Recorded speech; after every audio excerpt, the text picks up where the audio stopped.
இந்த 6 கெட்ட பழக்கத்தையும் எங்களை விட்டு இல்லாமல் ஆக்கிறோம். முதலாவது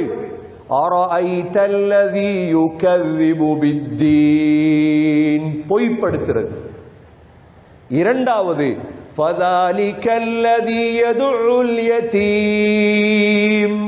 அனாதையுடைய உரிமையை கொடுக்காமல் இருப்பது.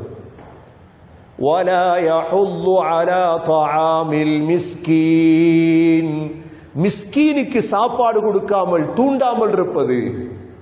ஃபவைலுல் லில் முஸல்லீன் அல்லதீன ஹும் அன் ஸலாத்திஹிம் சாஹூன், பொடுபோக்காக தொழுவது. நாலாவது அல்லதீன ஹும் யுராஊன், மக்களுக்கு காட்டுவதற்காக செய்வது.